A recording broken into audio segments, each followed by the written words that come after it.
Hey everybody, it's me, Stacy at Low Country Acres, and I'm here with my sister Megan, who is going to be demonstrating day one of line driving with a coming 4-year-old Brabant mare named Molly, who I'm sure you've already been tracking.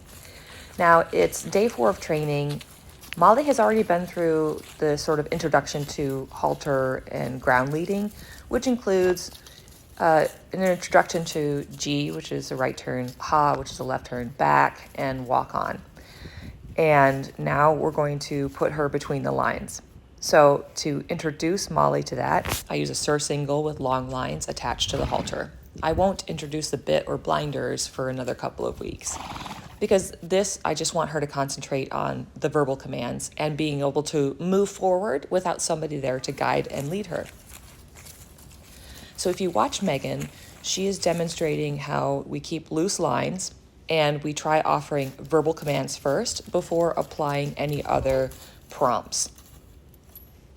Now, when it comes to the halt or ho or whoa, what I ask the horse to do is I give the verbal command, ho, and then let them step into a wall. So watch Megan as she gives the command, Molly, walk on. And then she triggers with a little bit of jiggling the lines to prompt her to walk forward. Once she does, that movement is stopped. And then if she sees her slowing down, she'll say, Molly, walk on. Kiss, kiss, Molly, walk on.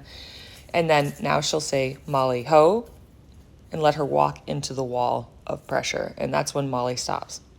Now, Molly is a very forward-moving horse, and sometimes it'll take her a few steps to whoa, and she'll want to walk through that wall. And at that point, I offer, well, why don't we offer a back? So if she walks into the wall and she keeps pushing through that pressure, well, when she stops, we'll have her start backing up.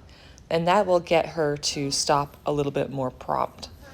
And then asking her to stand a little bit longer. So Molly, ho, stand, wait, and then ask her to walk on. Molly, walk on. Now, when you're dealing with a horse between the lines for the first time, they're going to be like a drunken sailor going left and right. Just remember to keep your hands as if they were the alley at a bowling lane and you've got the bumper rails up. So you want that horse to, if they zig to the right, you're going to have a little pressure on the left. If they zig to the left, you're going to have pressure on the right. So keeping enough tension to keep them between the lanes or the alleys at the bowling lane, you know what I'm saying?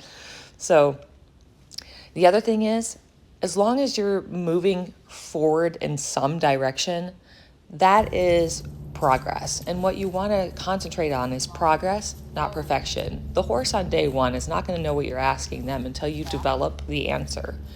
And by letting them have these little wins, it helps them to basically absorb that and give them time to absorb that. So Molly, walk on. If she walks 3 steps, good girl, ho, stand. Let her think about it. Wait for long breaths, a little bit of blinking, a little licking and chewing of the mouth. And that way you know she's actually absorbing it and she's putting that into her brain and saying, okay, she asked me to walk, I walked, and that was the answer. She asked me to ho, I stopped, that was the answer. Just remember, progress, not perfection.